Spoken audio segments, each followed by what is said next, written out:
Hello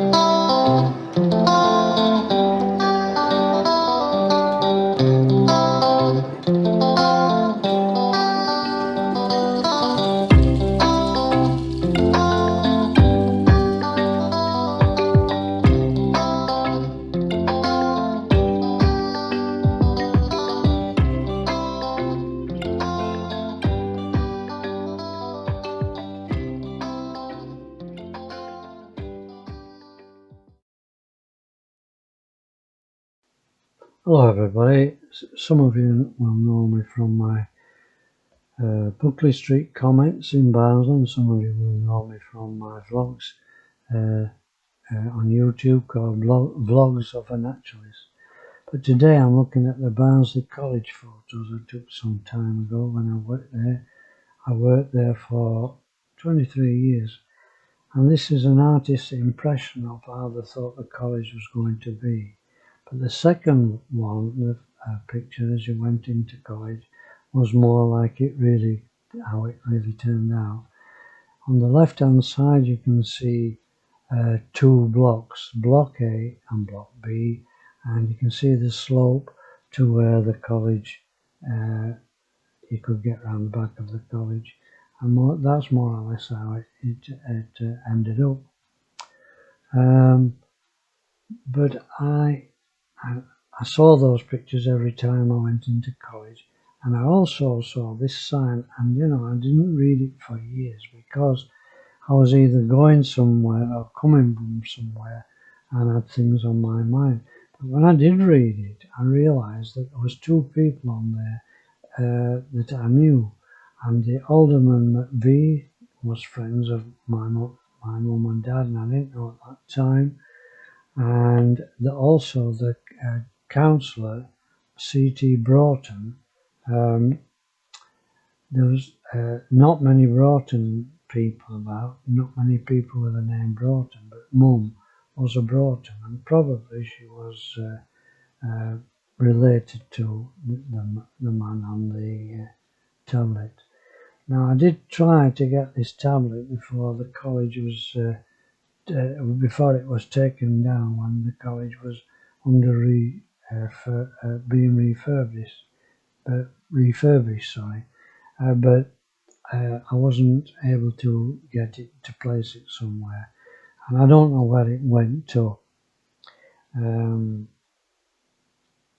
because I wasn't around when the college was rebuilt. Now, I think it was built in the 1960s,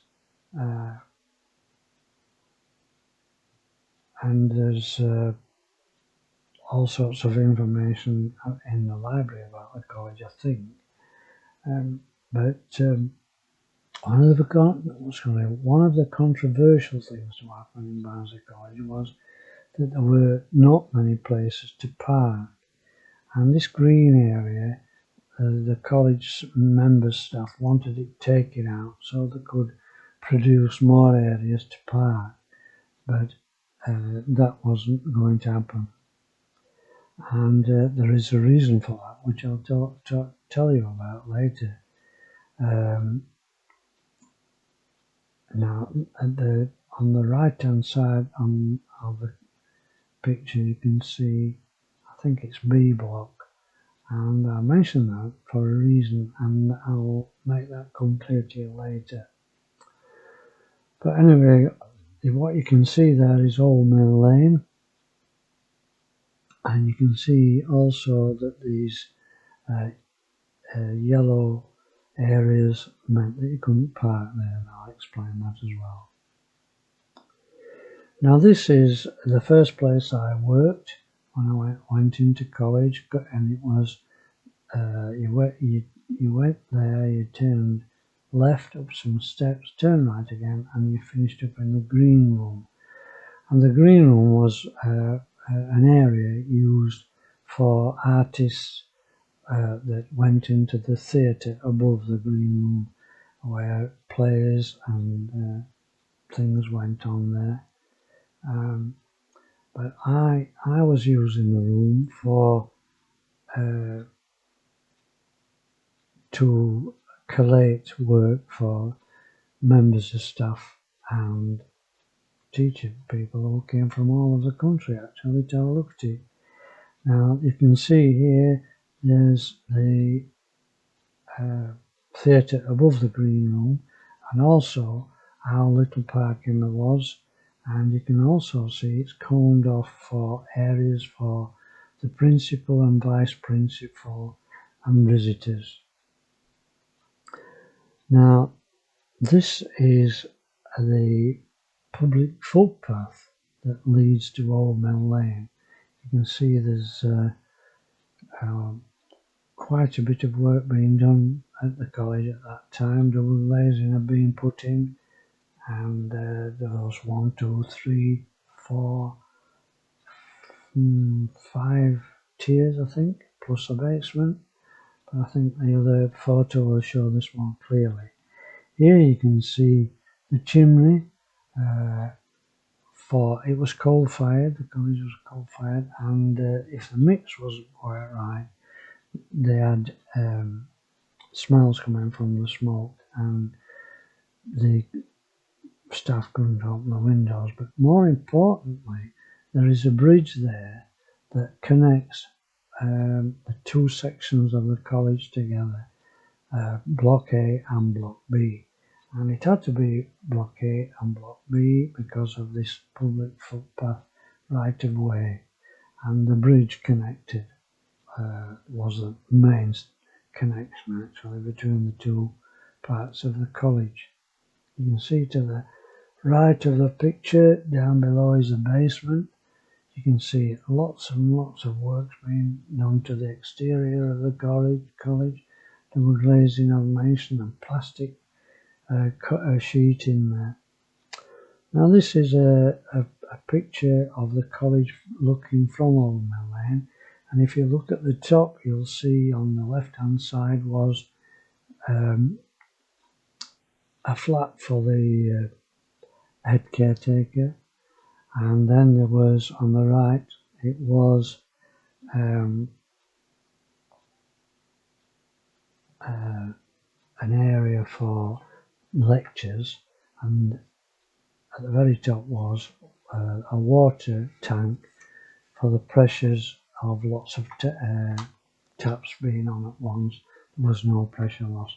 But you can see this building from the road it must have been really impressive when it was built, because it was impressive when I was there all those years ago.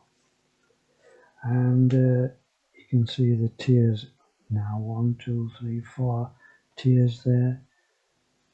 At the front of the building was a digital clock readout, and also the college logo, which was a new thing at that time. Everything was futuristic, as you could see, after lots of refurbishment undertaken.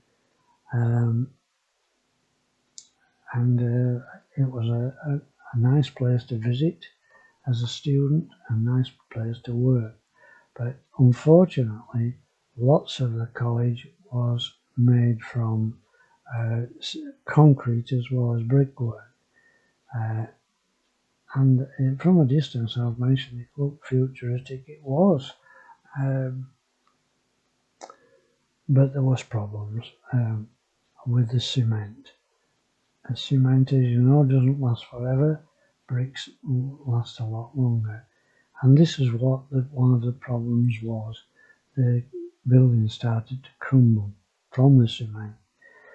And something drastic had to be done about it, even though the college had been brought up to modern times with, I mentioned, double glazing and plastic surrounds.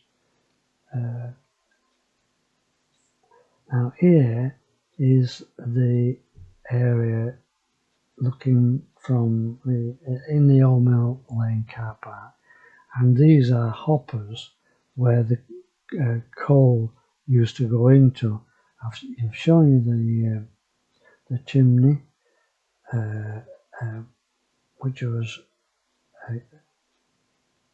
all the smoke went away that way, But here is the area where all the coke was stored, and it came in on lorries, and it made a right din at times, and it had to be stopped while people were stood in.